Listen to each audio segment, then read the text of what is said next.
Okay, now somebody says, what? Whoa, you trying to tell me that these beasts aren't real beasts? How many of you ever seen a four-headed leopard? Anyone ever seen that? Or a leopard with wings or a lion with wings? No, no, no, no. Now notice this. You're right there on your study guide. We're in the bottom paragraph there. The very same timeline is spelled out in Daniel chapter 7. But this time, instead of using a metal image, God uses 4 great beasts. Are these beasts literal? The answer is no. Look with me. You're still in Daniel chapter 7. Look at verses 17 and 23. Daniel chapter 7, verses 17 and 23.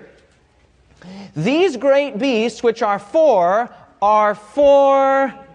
kings or kingdoms which shall arise out of the earth. Notice verse 23. Thus he said, the 4th beast shall be the 4th kingdom on the earth. So in Bible prophecy, end-time Bible prophecy, a beast represents a kingdom. Does that make sense, everyone? Now notice that Pastor Asscherick didn't make that up. I didn't say, well, what should we say these beasts represent? No, no, no, no. It's right there in the book of Daniel. A beast represents a kingdom. Are we all clear, everyone? Okay, so far so good. Very powerful. So notice you'd write that in there. Kings or kingdoms.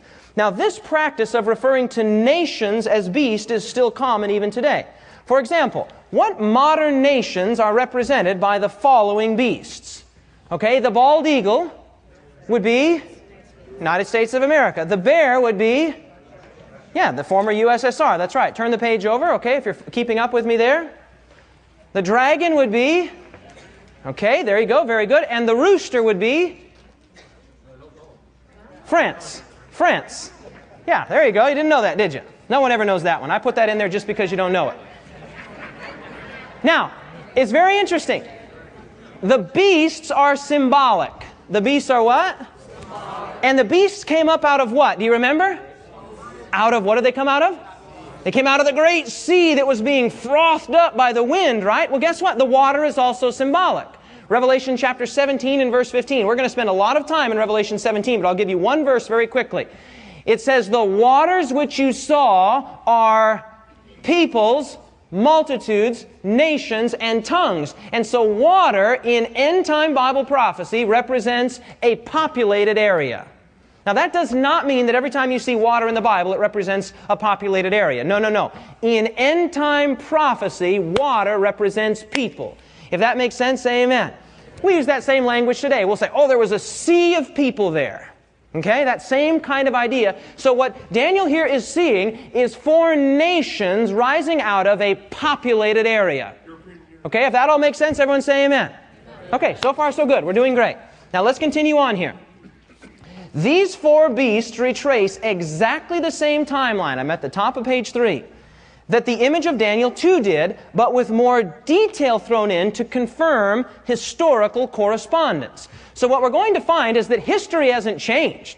History doesn't change from Daniel 2 to Daniel 7. We still have Babylon, Medo-Persia, Greece, Rome, and divided Rome. But God here is now throwing in more details. More what, everyone? Details. Remember, He reviews and then enlarges. You've got it. Now, the historical correspondence here is absolutely incredible. The winged lion was actually one of the most sacred symbols in ancient Babylon.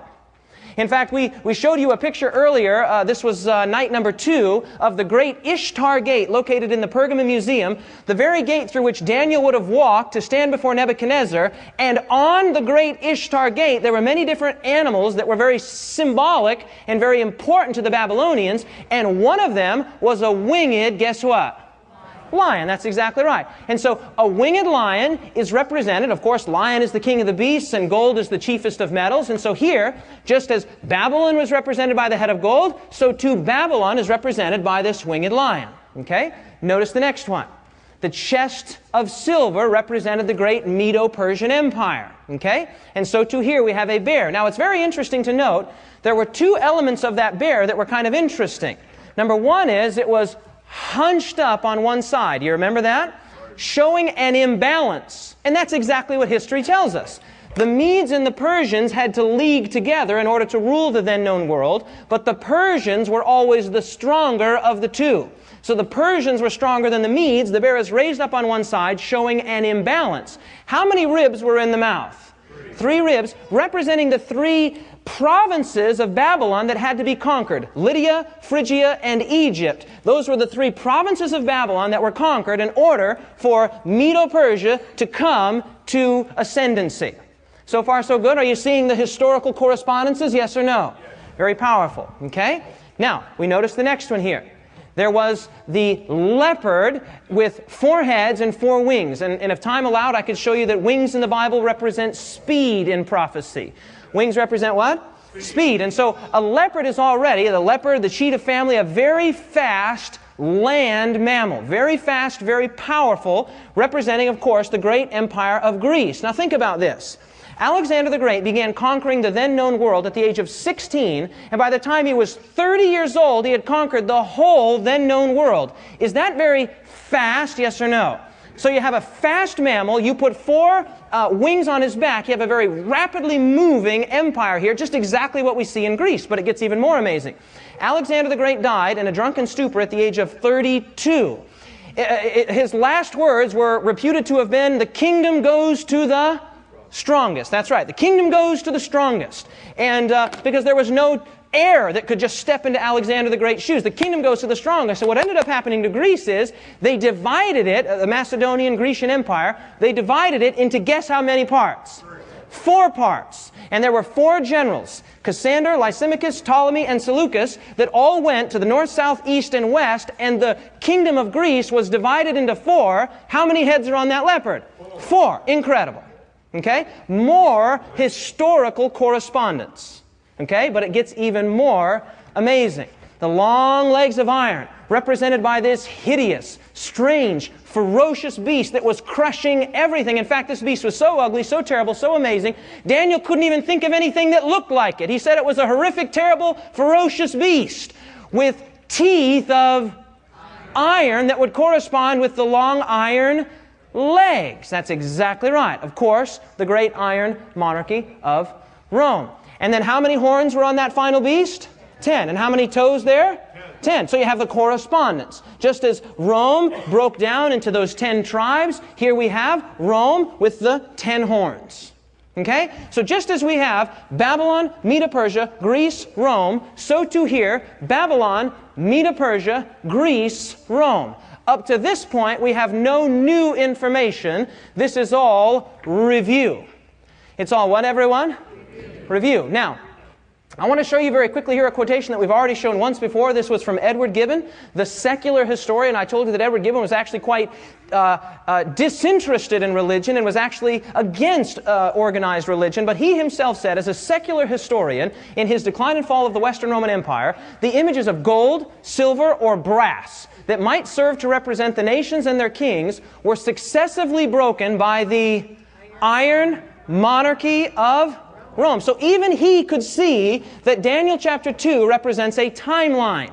This has been the historical interpretation. The what, everyone?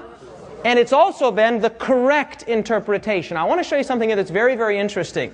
A friend of mine visited the courthouse in Nuremberg, Germany. Okay, this is the courthouse in Nuremberg, Germany, where many of the Nazi war criminals were tried, in this very building. And above the 2 great doors is two very interesting sculptures. And I want to show you amazing historical correspondence here. So if you can see here just quickly, you have a figure here on the left and a figure on the right. Now you can't make it out super well here, but on the right, that's Nebuchadnezzar with his long beard and his Babylonian garb. And if you look carefully, you see a lion with eagle's wings. On the left, you have a gentleman. You can see he's wearing a sort of a Medo-Persian outfit. That is, he has kind of the Persian headdress on there. And there's a bear. Okay, so let's look at these a little bit closer. Sure enough, there's Nebuchadnezzar and the lion with eagle's wings. Does everyone see that? Okay, now look at this. Here we have a Persian individual, a Persian soldier, and we have a bear. And if you look very carefully, I can show you a close-up picture. Guess how many ribs are in that mouth? 3 ribs. 3 ribs. Now here's another one. This is the separate large door. And if you can look carefully here, you see Alexander the Great. None other than Alexander the Great. And that right there is a guess what? It's a leopard. Guess how many heads it has? 4-headed leopard. And over here, we have a Roman soldier and a strange-looking beast with 10 horns. Here's up-close views of that. You see that? Alexander the Great, do you see the four-headed leopard, everyone? Okay, you see the historical correspondence, and look here. Roman soldier, do you see this horrific beast? You see the 10 horns here, everyone? Absolutely incredible. Now that shows you, in fact, I looked and looked and looked and looked and looked to try to figure out how old this building is. I don't know. The person that took the pictures told me the building is circa 1650 AD. Circa 1650 AD. Now, I'm still trying to confirm that. But if that's true, that shows you that this idea, this interpretation, is some 400 years old. This isn't something that Pastor Asscherick just invented. People have historically seen Babylon, Medo-Persia, Greece, Rome, and Babylon, Medo-Persia, Greece, Rome. Are we all clear, everyone? So far, so good. Now, you'll